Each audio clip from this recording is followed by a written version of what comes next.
नमस्कार, इन खबर में आपका स्वागत है। आम चुनाव 2024 के लिए पटना में महाजुटान हुआ था और वहीं से ये तय हुआ कि फिर मिलेंगे बेंगलुरु में। वो राजनीति चल रही थी। इसी बीच महागठबंधन यानी कि बिहार महागठबंधन में दरार की खबरें आने लगी और इसको बल वहाँ से मिला जब आरजेडी के एमएलसी सुनील सिंह और नीतीश सरकार के मंत्री अशोक चौधरी के बीच में टगावार हो गया, बयानबाजी हो गई। एक ने जंगल राज की याद दिलाई तो दूसरे ने कुछ और कहा कि तब आप भी तो मंत्री थे।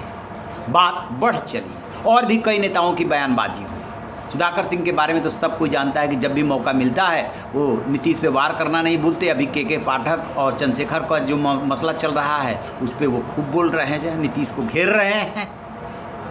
अब खलबली मची। इसी दौरान नीतीश कुमार की जो मुलाकात है राज्यसभा के उपसभापति हरिवंश से, उनसे भी हुई। 1.5 घंटे तक वार्ता हुई और ज़्यादा बल मिला। और तेजस्वी को जब चार्जशीट किया गया तो फिर नीतीश से सवाल पूछे जाने लगे कि पिछली बार जब आप हटे थे 2017 में, तब इसी आधार पर तो हटे थे, यही भ्रष्टाचार का मामला था। अब क्या करेंगे? तेजस्वी जब चार्जशीटेड हो गए तो उनसे इस्तीफा लेंगे, बर्खास्त करेंगे। आज से वहाँ पे बिहार विधानसभा का मानसून सत्र शुरू हुआ है। कार्रवाई तो बहुत कम देर, आधा घंटा 1 घंटा चली, लेकिन बीजेपी ने तेजस्वी के इस्तीफे को लेकर के कर दिया बवाल, नारेबाजी जम के हुई। और उधर जो है दरार, लिहाजा जैसे ही कार्रवाई स्थगित हुई वैसे ही महागठबंधन के जो विधायक हैं उनकी बैठक हुई। आप सबसे पहले बैठक का सीन देखेंगे तो पता चलेगा कि किस तरीके से नीतीश कुमार, तेजस्वी और जो है विजय चौधरी बैठे हुए हैं। इन दोनों नेताओं ने उनको सारे विधायकों को नसीहत दी है कि बयानबाजी से बचिए। इसके पहले नीतीश कुमार ने क्या किया? दरार की खबरों के मद्देनज़र एक ही गाड़ी से तीनों पहुंचते हैं, नीतीश कुमार, तेजस्वी यादव और तेज प्रताप यादव, ताकि संदेश दिया जा सके। दरअसल दावा ये किया जा रहा है कि जेडीयू में टूट होने वाली है और उसको लेकर के नीतीश कुमार लगातार अपने सांसदों और विधायकों से मिल रहे हैं कि कौन कौन बीजेपी की तरफ जा रहा है तो क्या नाराज़गी है, कैसे उसको रोका जाए। और जो उनके विरोधी हैं, खासतौर से उपेंद्र कुशवाहा जैसे नेता, वो आरोप लगा रहे हैं कि जेडीयू का जो है आरजेडी में मर्जर हो जाएगा। बीजेपी भी कह रही है। ये नीतीश पे सीधा सीधा वार है। तो आज की जो महागठबंधन की बैठक हुई है उसके बाद सुनील सिंह क्या बोले वो सुनिए। सुने होंगे तो आप ही बता सकते हैं, हम तो ऐसा नहीं सुने हैं। तो आप मिले थे उनसे? अमित शाह से विभागीय मीटिंग सारे पर काम कर रहे हैं। क्या आप बीजेपी के सारे पर काम कर रहे हैं? कोऑपरेटिव मिनिस्टर हैं भारत के, बिस्कोमान के भी मिनिस्टर वही हैं। सरकारी कार्यक्रम, भारतीय राष्ट्रीय सहकारी कार्यक्रम में वो आए हुए थे। मैं उसके बोर्ड में भी डायरेक्टर हूँ। 1 तारीख को पूरे देश का कोऑपरेटिव कांग्रेस हुआ, उसमें माननीय प्रधानमंत्री जी आए, अमित शाह जी आए और उस फोटो को मैंने अपने पेज पर लगाया है। कोई ये नहीं है कि किसी के कोठरी में मिल रहे हैं, किसी के रूम में मिल रहे हैं। और उसी फोटो को लेके जो मीडिया वाले लोगों ने बात का बतंगर बनाया है, ये बिल्कुल दुर्भाग्यपूर्ण है। और ध्यान से समझिए, मेरे इंटीग्रिटी पर इस देश का कोई भी व्यक्ति शंका नहीं कर सकता है। 27 साल से मैंने कितने झंझावात देखा, कितने तूफान देखा और चट्टान की तरह लालू जी के साथ हैं। कल भी थे, आज भी हैं और जब तक जिंदा हैं तब तक हैं। और बाकी बात जो समझना है, जो आदमी के बारे में आपको बताया, जरा आप उन्हीं से बयान ले लीजिए। सीएम ने कहा है कि बीजेपी के इशारे पर हैं, लेकिन आप आए नहीं। आपको कई बार उन्होंने कहा कि फोन भी किया लेकिन आप मिले नहीं। देखिए, हमें माननीय मुख्यमंत्री का फोन आया तो कौन ऐसा बिहार का व्यक्ति होगा जो दौड़ कर नहीं जाएगा? मोबाइल हटाओ। ये बिल्कुल सही नहीं है।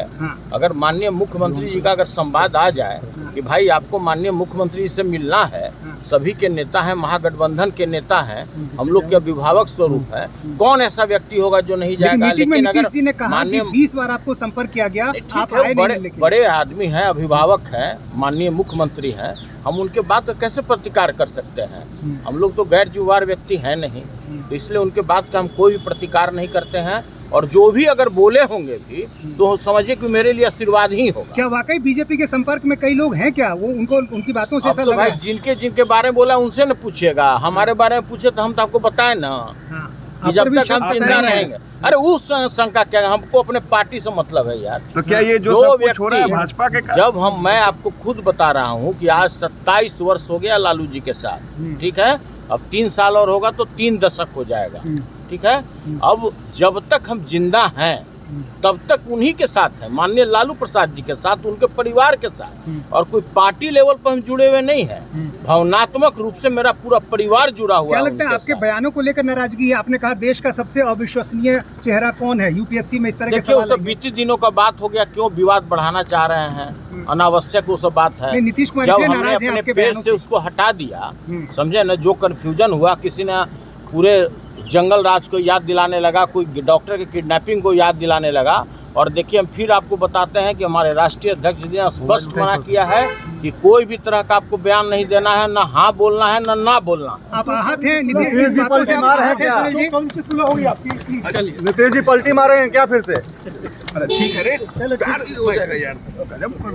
अब ये सुनना भी जरूरी हो जाता है कि नित्यानंद राय जो कि बिहार के नेता हैं, गृह राज्य मंत्री हैं, और जो कुछ भी बिहार में डेवलपमेंट चल रहा है उनको आगे रखा जा रहा है, वो सुनील सिंह को लेकर के क्या कह रहे हैं ये भी सुन लीजिए। लेकिन नीतीश कुमार कह रहे हैं कि कई आप लोग जो बीजेपी के संपर्क में हैं, सब तस्वीर मैं देख रहा हूँ, नजर है आप लोग। किसको बोले?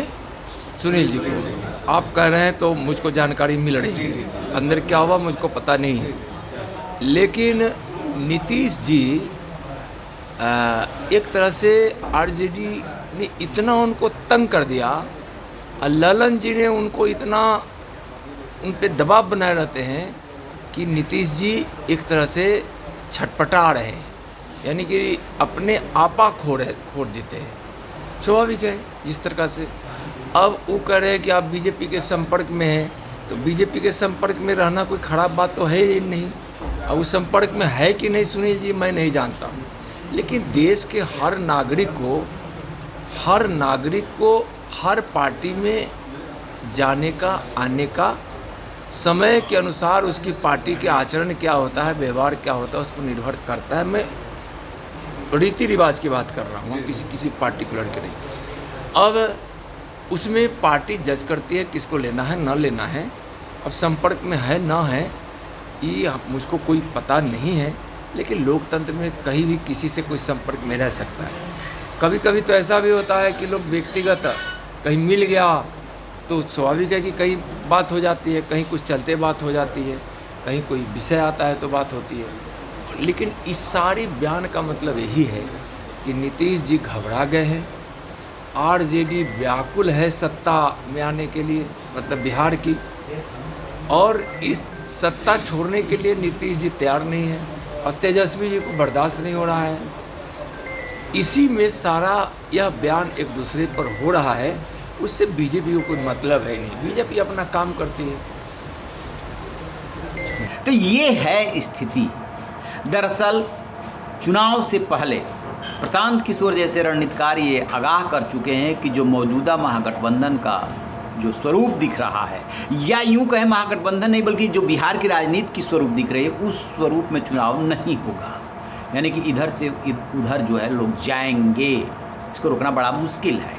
और इस वजह से नीतीश कुमार परेशान है कि उनके 45 विधायक हैं, मुख्यमंत्री वो है, बीजेपी ने उनको बनाया, फिर आरजेडी ने भी उनको मुख्यमंत्री बना रखा है कि तेजस्वी को सौंप दीजिएगा। तेजस्वी को सौंपेंगे कि नहीं सौंपेंगे, उससे पहले क्या क्या सियासी डेवलपमेंट हो जाएगा ये किसी को नहीं पता है। लेकिन सब कुछ महागठबंधन में ठीक नहीं चल रहा है। बेशक आज साधने की कोशिश की गई, समझाने की कोशिश की गई, संदेश देने की कोशिश की गई, अंदर की जो खबर आ रही है उसके मुताबिक सब कुछ ठीक तो नहीं है। अभी देखते रहिए कि आगे आगे होता है क्या। रहीन बेखबर देखते रहिए इन खबर। Thank you.